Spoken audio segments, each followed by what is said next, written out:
Silvina Batakis juró este lunes como ministra de Economía de Argentina en una ceremonia con poca presencia de empresarios y sin Cristina Kirchner. Para muchos analistas, el cambio mina aún más la autonomía política del presidente Alberto Fernández. Con esto comenzamos nuestro informativo. Lo saluda Silvia Cabrera desde Berlín. Titulares. Tras la renuncia de Martín Guzmán, Silvina Batakis asume como nueva ministra de Economía en Argentina. En una muy breve conferencia, Batakis aseguró que cree en el equilibrio fiscal, una frase que en principio parece diferenciarla de otros dirigentes kirchneristas. En Estados Unidos, al menos 6 personas murieron y 31 resultaron heridas por disparos durante el desfile del Día de la Independencia en la ciudad de Highland Park, a las afueras de Chicago. La policía busca al responsable. En otros temas, el presidente de Rusia, Vladimir Putin, ordenó el lunes a sus tropas continuar la ofensiva en el este de Ucrania, esto tras conquistar toda la región de Lugansk. El presidente Volodymyr Zelensky promete retomar el control del territorio perdido.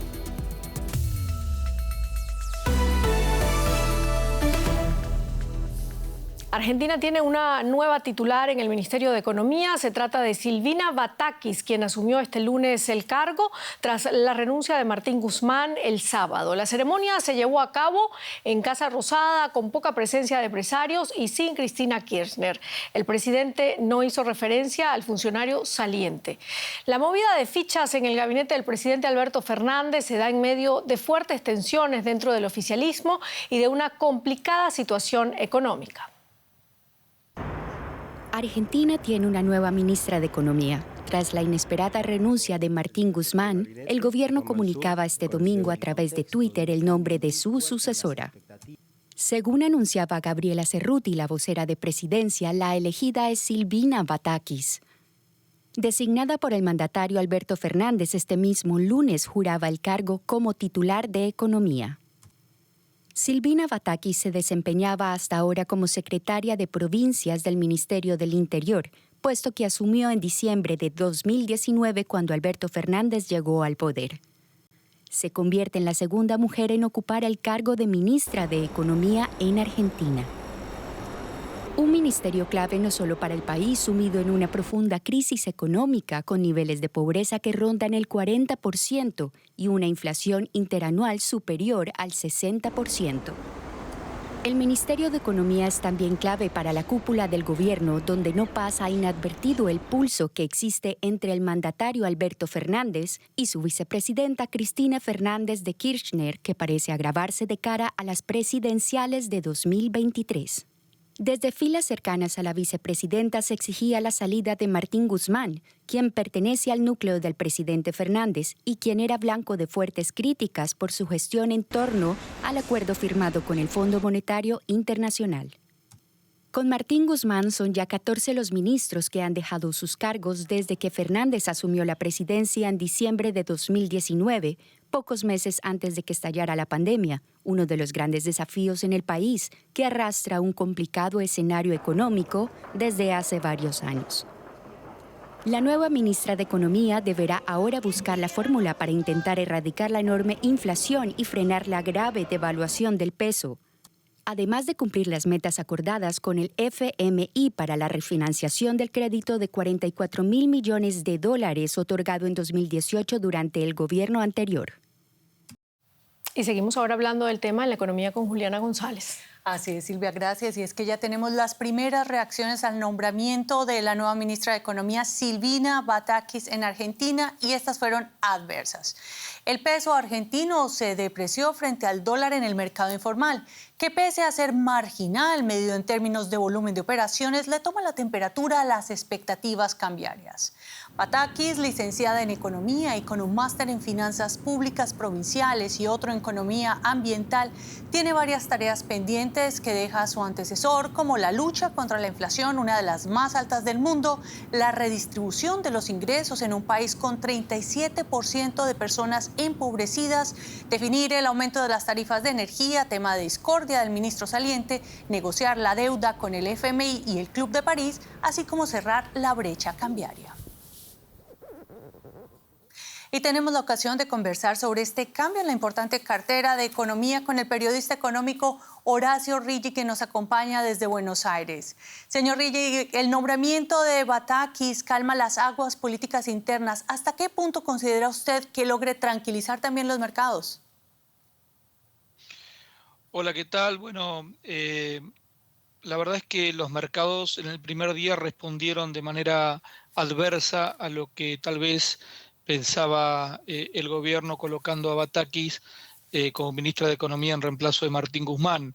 El dólar en la Argentina tiene un desdoblamiento, es decir, por un lado está el dólar oficial, el dólar que de alguna manera regula las exportaciones e importaciones del país, y ese dólar no se movió, pero el dólar llamado blue en la Argentina, que es el dólar que se compra y se vende entre la gente, ese dólar pegó un salto al principio del día de 40 pesos y después terminó bajando 20 pesos. Eso, para tener una idea, llevó a la brecha entre el dólar oficial y el dólar extraoficial a más del 90%. Por otro lado, también el dólar contado con liquidación, que es el dólar que se utiliza, el dólar financiero, creció muchísimo en el día de hoy, y eso que no abrieron los mercados internacionales para ver qué repercusión tuvo en las acciones en Estados Unidos. Es decir, el feriado en Estados Unidos de alguna forma todavía no reflejó cómo van a tomar los inversores a las acciones de las empresas argentinas. Sí, los bonos cayeron también, y esto obviamente elevó el riesgo país. Señor Riggi, a propósito de lo que usted mencionaba sobre esa brecha cambiaria, ¿qué se puede esperar de la nueva ministra en este campo? Bueno, la brecha cambiaria, en realidad, para que baje, tienen que bajar también las expectativas de inflación en la Argentina, una inflación muy alta, como decía en el informe, una de las más altas del mundo, y esto radica en que también, por otro lado, la Argentina tiene un 37% de pobreza. Mucha de esa pobreza, mucha de esa gente está directamente en la indigencia, es decir, su canasta básica alimentaria, no, con lo que recibe a fin de mes o lo que llega a ganar a fin de mes, no alcanza para cubrir sus bienes básicos, como es la canasta alimentaria. Entonces, el Estado argentino se convierte de alguna manera en un asistente permanente, que al mismo tiempo tiene que importar mucha energía, y esto también desajusta un poco su balanza comercial. Bueno, la situación de la inflación es sumamente complicada, y me parece que hasta que no se tenga un plan como para empezar a bajar la inflación, reducir la brecha se puede reducir, pero hay más posibilidades que el dólar oficial termine acercándose a los otros dólares, al extraoficial y al contado con liquidación, que al revés, ¿no? Que a que bajen los dólares extraoficiales y también el dólar contado con liquidación. Señor Riggi, y brevemente, el próximo 6 de julio hay una reunión en París con el FMI para obtener una modificación de las metas y renegociar nuevas condiciones de plazos y tasas de interés. De acuerdo con la trayectoria de la ministra Batakis, ¿estamos ante un escenario de replanteo de metas o de ruptura?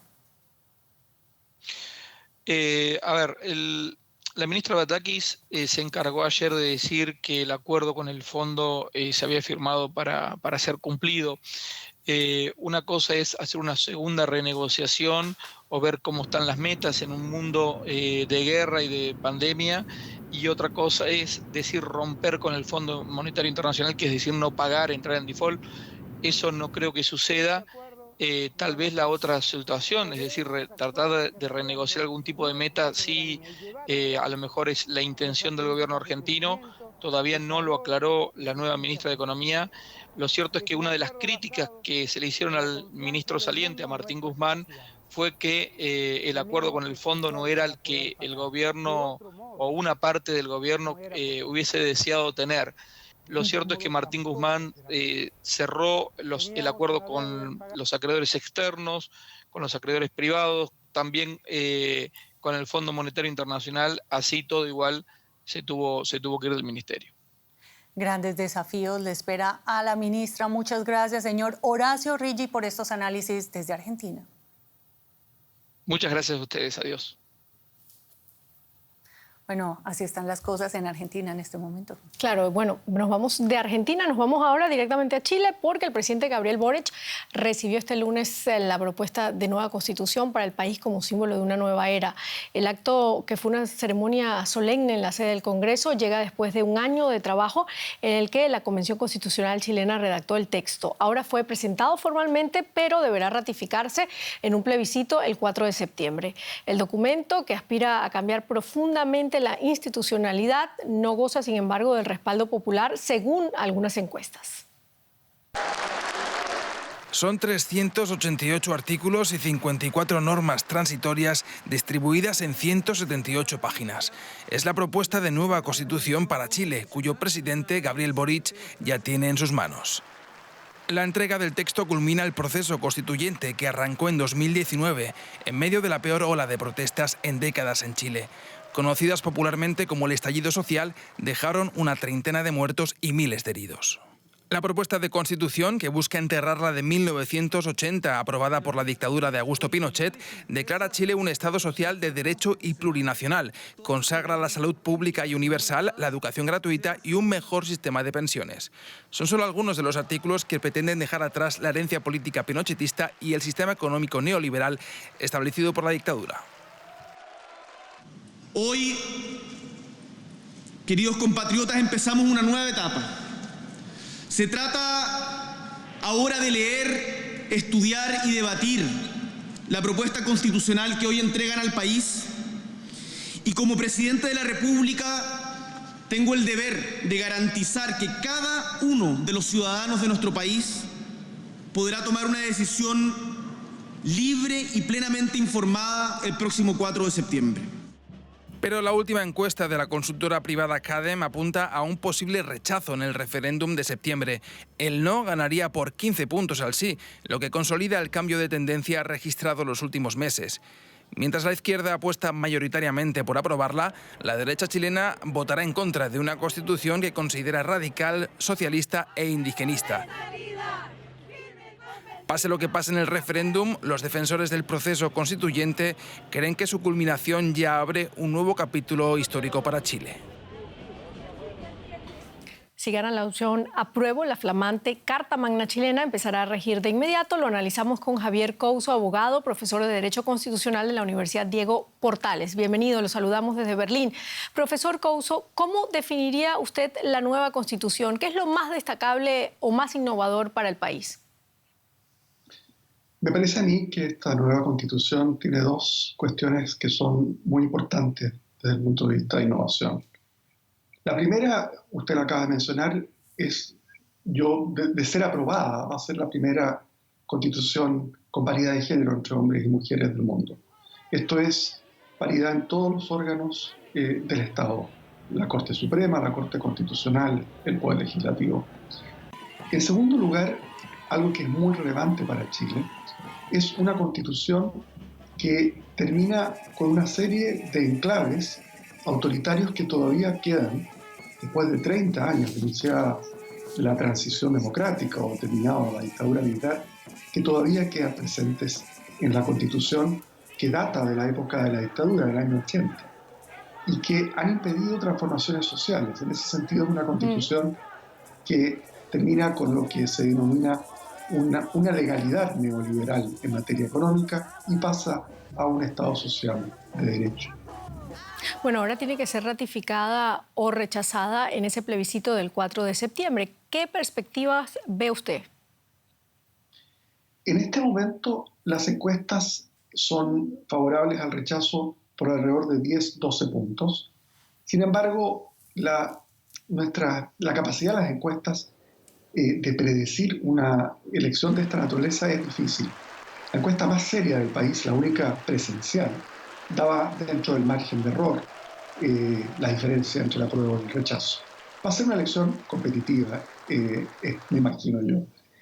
En todo caso, las razones por las cuales se han detectado para muchos observadores los motivos que dieron lugar al avance del rechazo, que fue el último par de meses, parecen haber tenido que ver mucho más con cierto cansancio con escándalos que hubo al interior de la Convención Constitucional, la Asamblea Constituyente. Entonces, muchos esperan que una vez que se analice con más frialdad el texto, que es un texto bastante innovador y bastante, diría yo, adecuado a los estándares democráticos, mi impresión es que va a ser conveniente para la prueba. No sabemos todavía. Claro. Pero si gana el rechazo, ¿se enterraría entonces el proyecto constitucional, profesor? Jurídicamente hablando, porque este es un proceso constituyente que ha sido hecho estrictamente siguiendo reglas que el poder, digamos, constituido, el Congreso Nacional y el expresidente acordaron. De acuerdo a esas normas, sigue rigiendo, jurídicamente hablando, la actual Constitución, la de 1980. Políticamente hablando, sin embargo, muchos sectores han dicho que eso es poco viable. La verdad es que para hacer cualquier cambio, digamos, político, se van a requerir 2/3 del actual Congreso. Y eso es muy difícil. Entonces, se abriría un espacio de bastante incertidumbre, porque lo único que sabemos a ciencia cierta es que jurídicamente hablando sigue vigente la actual Constitución de prevalecer el rechazo. Muchísimas gracias, profesor Javier Couso, de la Universidad Diego Portales. Gracias a ustedes.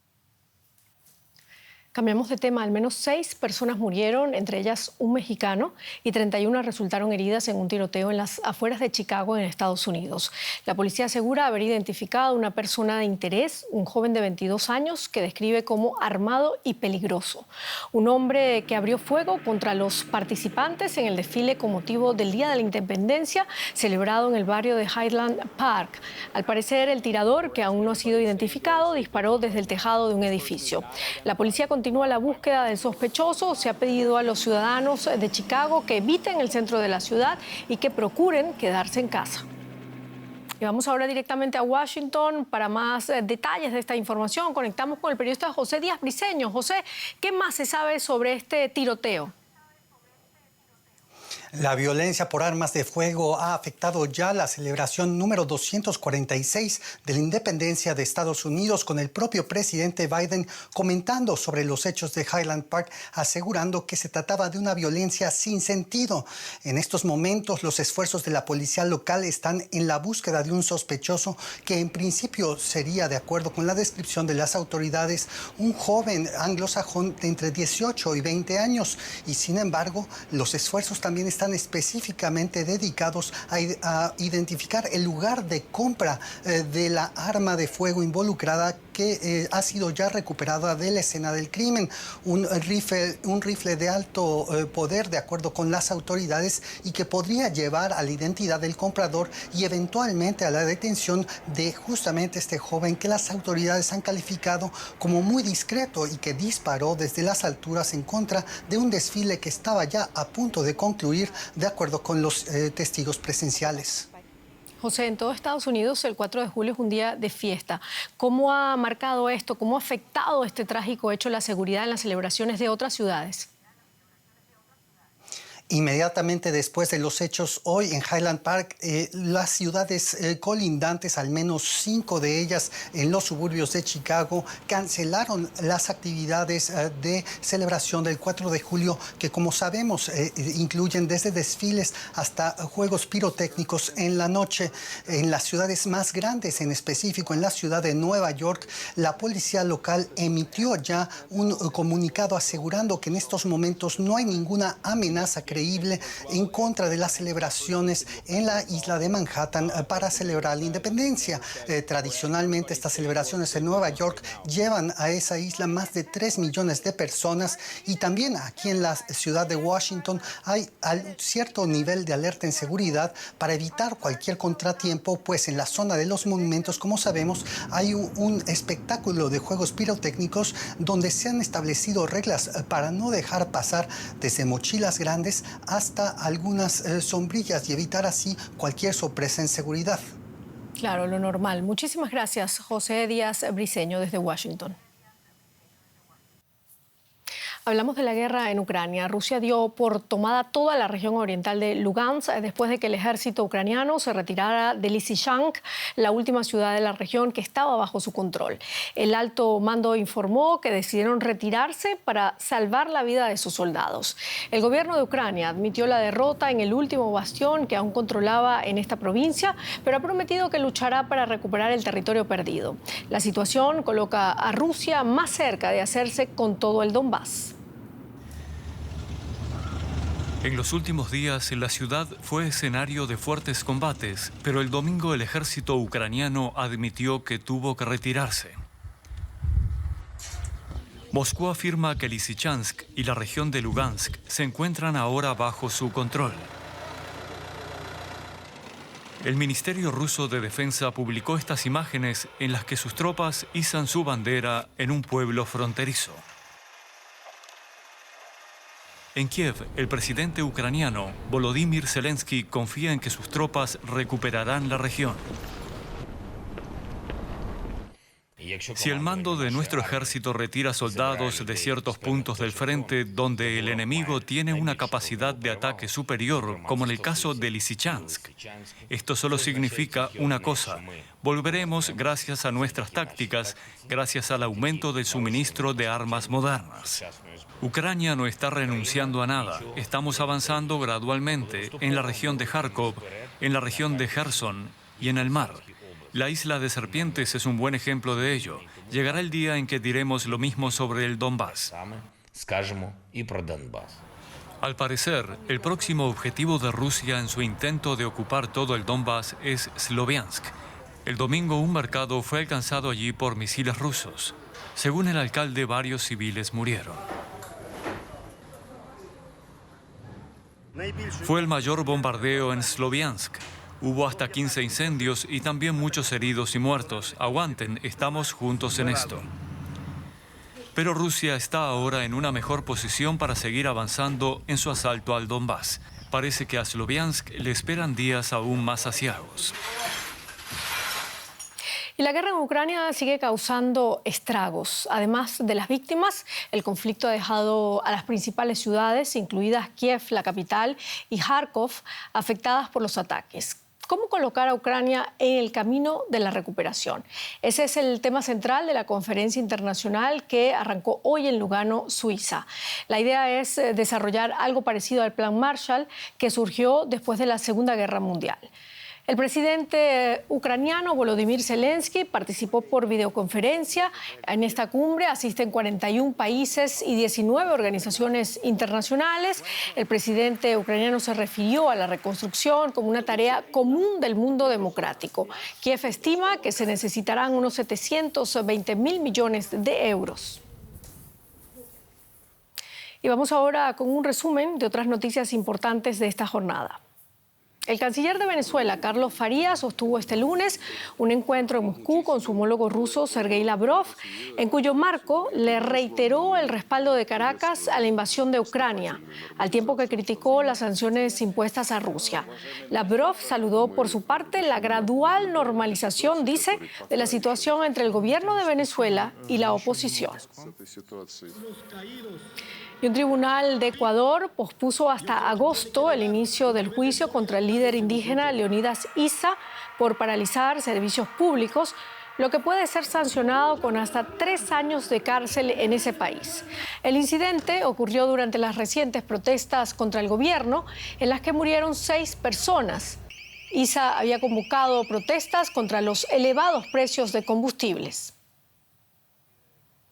Una investigación estadounidense indica que la periodista palestina Shirin Abu Akleh murió probablemente por un disparo israelí no intencionado, pero dice que las pruebas balísticas no han resultado del todo concluyentes. La periodista fue víctima de un disparo en mayo cuando cubría una operación militar israelí en la Cisjordania ocupada. El gobierno italiano ha declarado el estado de emergencia en 5 de las regiones debido a la sequía que está sufriendo el país, la peor de las últimas 7 décadas. En lo que va de año en Italia ha llovido un 50% menos de la media habitual.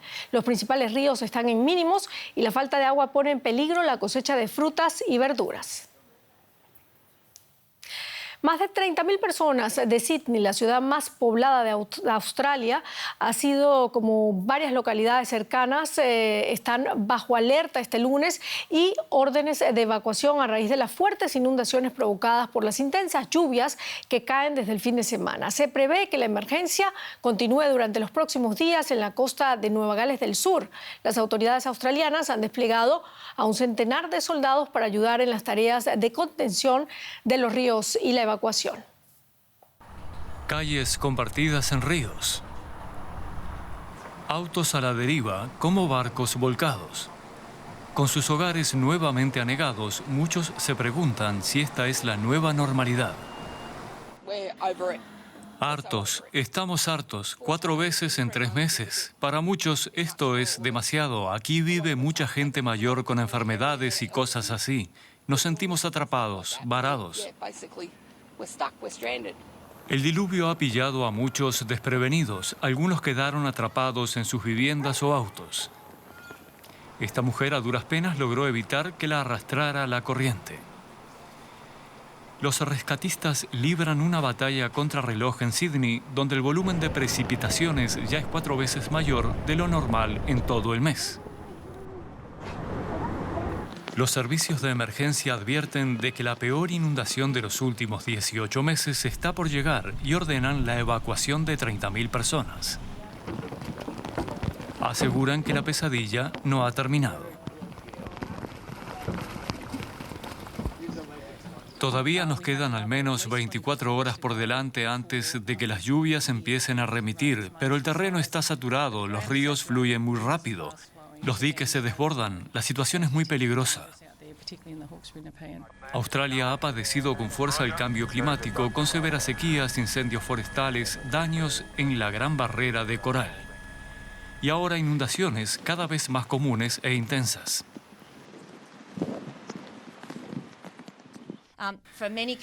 Para muchas comunidades, estas son las 4ª inundaciones que sufren en menos de 18 meses. Algunas imágenes son desgarradoras. La gente, sus hogares, sus vidas, teniendo que empezar de nuevo y teniendo que buscar nuevos modos de subsistir. Solo en marzo las inundaciones dejaron más de 20 muertos, cifra que probablemente aumente a medida que el clima en Australia sea más extremo. Y con eso terminamos nuestro informativo. Gracias por acompañarnos. Hasta luego.